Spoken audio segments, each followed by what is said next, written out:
Hey everyone! I'm so glad to be back again with another new and old friend. Today we're diving into the world of retro consoles one more time. But today's protagonist isn't just any old gaming machine.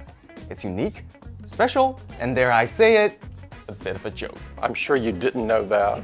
Because it's from a company most people wouldn't associate with gaming at all. Apple. When we talk about tech, it's just impossible to avoid Apple. But in console gaming, it's just impossible to let it get into the circle. Yet, in the land between tech and gaming, where no light of the Earth tree will be shined on, there's a legend about how Apple desperately tried to take a piece of the pie on the gaming market, but failed spectacularly. I mean, Apple does make a killing with games on their massive mobile platforms. But we do have AAA games like RE8, RE4, Death Stranding, and Assassin's Creed Mirage. Oh, come on! Today, we're going to look at an old console from Apple's most confused era. A project under direction by Kai-Fu Lee and backed by Apple. Of course it sold well, right? Right? Released in 1995, discontinued by 1997. In 2006, PC World ranked the Pippin as the 22nd out of 25 worst tech products of all time. So in the end, this Bandai Apple Pippin was left with nothing but bad Apple. Yeah, boy. But how could Steve Jobs even let this disaster happen? Jobs didn't. He had nothing to do with it. In fact, Jobs was ousted from Apple at that time. So Apple itself likely had no clue what kind of company it wanted to be in the future. The 1990s were the rapidly evolving era for video game industry. With companies vying for a piece of the huge market by launching new hardwares, it was also the dawn of 3D gaming. After Jobs was stripped of all the executive duties and left to start a new computer company next, Apple underwent strategic adjustments and departmental reorganization, launching numerous low-cost computer models, which ironically cannibalized their high-end PC market. In an effort to expand their mid to high-end product line, a slew of confusingly positioned products flooded the market, leaving the consumers baffled and executives scratching their heads. Apple's solution to this issue? Let's do more of it! So, Apple dabbled in various consumer products: the Power CD player, digital cameras, TV box, and today's star, the Pippin gaming console. Spreading themselves too thin resulted in them excelling at nothing. So, enough background. Let's get back to Pippin. First off, the name of it. The name Pippin was inspired by Newton Pippin, an apple cultivar in the US. It is a smaller and more tart relative of the Macintosh apple, according to Wikipedia. And Macintosh, you guessed it, is the name of Macintosh personal computers. Pippin indicated that the machine itself will be a lighter, more focused system compared to its relative Macintosh. The naming scheme is pretty Apple, I must say. When it comes to technical specifications and hardware configuration, this contender is a heavyweight. Literally. The Pippin utilized a 66 MHz PowerPC 603 RISC processor with 8 plus 8 kilobytes of cache, 6 megabytes of RAM integrated for system and graphics processing, 1 memory expansion module slot capable of expanding additional 2, 4, 6, 8, and 16 megabytes of RAM. And this is a Nintendo 64 expansion pack. It's 4 megabytes, which reaches the second level of Pippin's memory upgrade. The highest level memory upgrade for gaming and software use needed 8 megabytes, including a medical education software, a modeling rendering software, a pre-rendered adventure puzzle, and a web browser, which is fair enough. It came with 128K of NVRAM built in. Yes, kilobyte. So game saves can be stored natively. The console featured a 4x speed CD drive with a read speed of about 600 kilobytes per second, and a 14,400 BPS modem.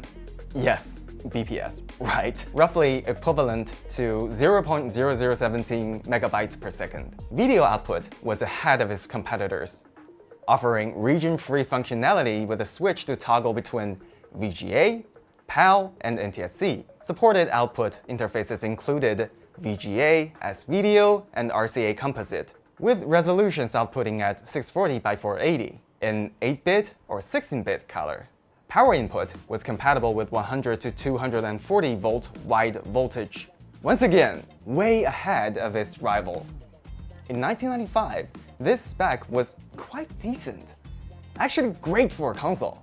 Compared to the PS1 and Nintendo 64 of the same generation, the PS1's 32-bit CPU ran at half the frequency of Pippin's, while the Nintendo 64's 64-bit CPU had a frequency of 93.75 MHz. Memory-wise, the native 6MB RAM was 1.5 times that of the N64 and 3 times that of the PS1.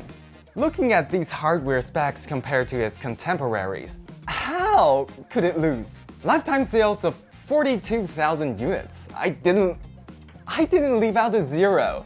A $600 price tag was outrageous, even by today's standards, let alone back in 1996. After all, the PS1 and N64 cost only $500 combined. Let's take a look at the console. It measures 266mm long, 257mm wide, 89mm high, and weighs 3.5 kilograms. The front features a color-printed Pippin logo on the CD tray, with 3 ports below. The left and right for controller, and the middle for a 3.5mm headphone jack, with a power indicator right below. The bottom left and right corners feature the Pippin, Edmark, and PowerPC architecture logos. On top, there's a row of control buttons, with power and eject on the sides and 6 CD control buttons in the middle. The large ventilation opening above resembles modern Xbox design language. Let's check out the back. This is where the magic happens. From left to right, there's the wide voltage power input, cooling fan, VGA monitor port, display mode switch, S-video, AV audio in and out, printer port, and the modem interface with dual port support. And lastly, there's the bottom, featuring 2 expansion slots, big and small, bigger one for memory expansion cards and the smaller one for floppy drive dock. But why? That's enough for the console hardware. Let's take a look at the controller. The controller is another highlight, shaped like a moon. I'm having a flashback to when the PS3 Boomerang controllers first announced. Unlike other controllers, Pippin's controller had a trackball in the center. Old school players or ergonomic mouse users may be very familiar with this. Surprisingly, this trackball feels incredibly smooth because it's barely being used. The trackball operated the mouse pointer, as the console was essentially a highly customized Mac. Well, it was Apple that introduced mouse to computer controls after all. The manual even described how to maintain and replace the trackball, using a sturdy pin to remove it for maintenance, just like old mouse. I gotta say, this trackball feels way better than the trackball of my old mouse. The controller had 3 buttons at the bottom. What did they do? Nothing! Well, some of the time, but occasionally serve a few functions depending on the software. For the games we're playing first today, the buttons weren't used. The front featured buttons labeled 1 to 4 in a zigzag pattern, with a 4-directional pad on the left that looked like a multi-directional disc, but only accepted 4 directions digital signal input. On the front, it featured 2 mouse click buttons. Wait, left and right click?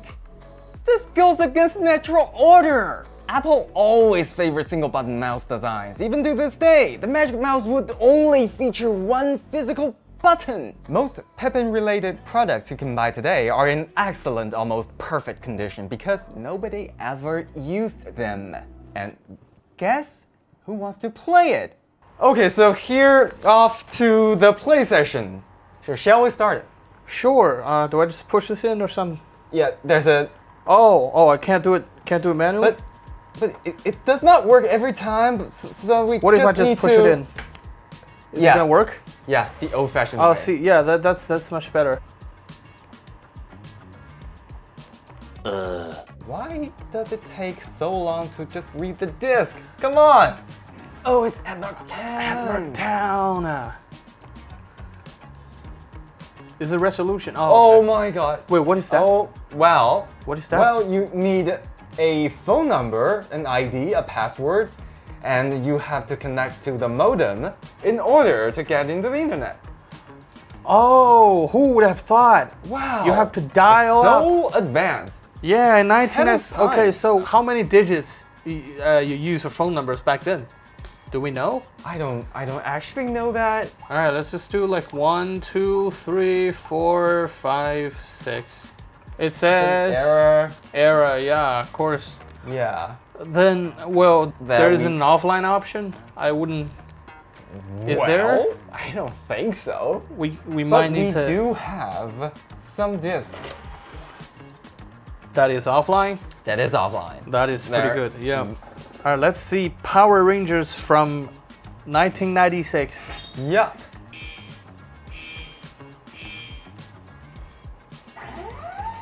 Oh, Ooh. that's a pretty cool and straightforward intro. Yep. Let's just go. Go. Right? Let's just Let's go. go. Let's see Ranger info.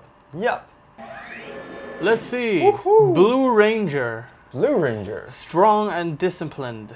Performs best in locations with, I can't even read, extreme weather conditions. The Red Ranger is the intelligent and strong leader. Oh, he's the leader. Yep. He has a special training in biohazard emergencies. All right, guess what? I'll just go with the Right Ranger. I don't Yep. want to read through all of these. Let's just go and smash. Jump, kick. Oh, wow. I feel like I'm playing on like 10 FPS. Yeah. Oh my word. And this controls it just. Yeah, it's weird, right? I'm going the other direction. I don't feel like I've landed any hits. And he's landing everything on me. Oh my god. Just hit him. Hit him. You're the Power Ranger. What are you doing? Oh, we're gonna. Crying. We got destroyed. Come on, let's go. Oh, see that? Oh, take that. The Red Ranger sucks. Run kick. Let me do the run kick again. Come on. Yeah, this is. You're dancing. Oh, there you go. Yo, Ooh. get out of my sight. The clunkiest game of the century, but it's still. Oh. There's no fall damage, right? There is fall damage. Are my you God. kidding? Okay, we have to go slow Yep. because we have to jump between the ropes. Yeah. We go this way. We get on the ropes. Oh. We have Get rid of to. it. I feel like I have to stay on the highest to.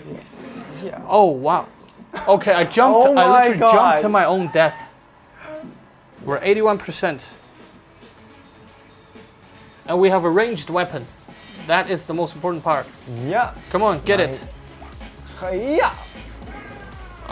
You And do it's not stand a strong. chance. Yeah. This is the power of Captain America. Wait, what Whoa. happened? What happened? Boss fight? You Music hear the changed. theme? You Yeah. hear the theme? Ooh. Ooh. Oh my god. You gotta let me, wait, where's my weapon? Ah. Wait, what? Where's my weapon? Come on. Wait, I can't get out my weapon. Okay, there it is. Now. Yeah, what you gonna do? Wait. Oh, I can do it one. No, I can't. Get God, bro. Just get God. Yeah. Oh. Oh, you beat it. I beat the boss. Are you kidding? We're so good. Wow. The first mission. That's the first mission. And guess They're what? like years. Let's go on our next mission, which is to play another game. Yeah. Yeah, how about that? Same. Now let's take a look at the marathon from Bungie. Oh, Bungie Studio. Yeah. The infamous studio who made Halo. Well, there are two games. The Marathon, the original Marathon, and Marathon 2. Oh, let's do Marathon 2. Yep. Begin new game. Yep. I can delete saved game? Nah, I'm not gonna do that. That's evil. Oh, that looks very Halo. Now I should give it more patience. Oh, there we go. Wow. Wow, how do And, I Yeah, that's the problem. You can't control the game using the cursor, and Oh, you can so- actually use the pad, use the D-pad. Yeah. Oh, with for this? moving. for aiming, right? Yep. Wow, it's And wait, hold for on. shooting, I think you're gonna use the right. Wait, I can't. Oh, we're shooting. Are we supposed to shoot this? Wait, what happened? This is Bungie before Halo. Yeah, I can tell. Yeah. And back then, a lot of games. Wow, there's Oh, an we shoot. enemy. Yo, let me shoot. Oh my god. Yeah. Yeah, this is an old school shooting game. Yeah. And there is no dodge, I assume. There's no doubt. Yeah, you can't dodge. I'm getting used to it. Okay, never mind. I'm not. Are we dead? Almost. Oh, we're dead. Ah, yeah. These are corpses, right? Yeah. Yo. Yo! Oh my god. This control is like... Okay. I did a 360. Anyone? Hello? Is anyone here? Yeah. Oh, I got a radar. Oh, you can see the... Oh, I can't shoot him. Oh, I'm reloading. Hey guys, wait, let me reload. Yo, don't do this. Yo, get the hell out of my face. Oh my god, let me just... Can I just go? Okay, thank you. Oh my god. If I drive like this, I'm gonna lose my license. Yep. Not that I have one actually, but well, it doesn't matter. Oh my god, I just want to go through this door, please. Please! Okay, we're good. The control is a nightmare. Maybe I shoot this? No, I don't shoot it. Let's go. Yeah, there's a way. There's a way. Oh, I see something. I see... Oh. Yo! Oh my god. Yo, I'm not gonna die here, because I can't make my way back here. I can't... Whoa, what did you do? Okay, it's dead. They're persistent. Yeah. Oof. Oh my god. This is gonna be... It's making me dizzy. Yep. Let's go. What's that? Can It's I a pick new it? weapon. It's a new weapon. Can I pick it up? I think so. How do I... Ooh, what is that? I got a machine gun now. Yeah. Head back. Head back. Oh my god. Oh my god. Let me just... Let me just walk. Yeah, can I just walk normally? Like, am I drunk? Here. Let's go. Oh, is that enemy? Yeah. Oh my god. Ah. They got ranged attack now. That's pretty good. That's pretty good, actually. Market performance. Do we even need this section? We have seen many failed consoles. I mean, many failed consoles, including the Wii U, which sold a poor 13.56 million units. For Pippin, that would be a dream come true if they ever reached this number. The Pippin's lifetime sales weren't in the millions, or even in the hundreds of thousands, but a mere 42,000 units. Despite the powerhouse collaboration between Apple and Bandai, it didn't translate into sales and reception. The reasons for its failure were straightforward. From today's perspective, they messed up everything possible. 1. Positioning. A specialized multimedia entertainment machine wasn't a consumer-friendly concept until the 7th generation in around 2005. Before that, consoles were for gaming. Why not just buy a personal computer if I need multimedia functionalities? 2. Pricing. A $600 price tag in the 90s was as much as its competitors combined. A major deterrent for gamers. I don't know, if Apple decides to make a console this day, how much would it cost? 3. Title lineup. Despite the numerous titles in the title catalog CD, most were educational software, low-quality games, or illustrated books, ebooks, and galleries. Truly good games were super-duper rare. 4. The name. Pippin sounded more like a learning machine than a gaming console to me, an Asian, which probably didn't help selling the system. So this is truly Palladia's spiritual successor. 5. The requirement and key point for advertising is its capability of surfing the internet, but it was 1996, and I'm convinced that most consumers who bought this machine did not have a stable internet connection back then. Every console leaves a legacy behind. Pippin's influence and legacy, well, does it have any? Would I recommend getting a Pippin? Well, do I look like a salesperson to you?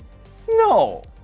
Getting a Pippin for its lineup, weird controller or network functions isn't worth it. Let's put it this way. After the human internet has evolved more than one major version, I think it would be better to look for an old system that is more meaningful and memorable for our childhood.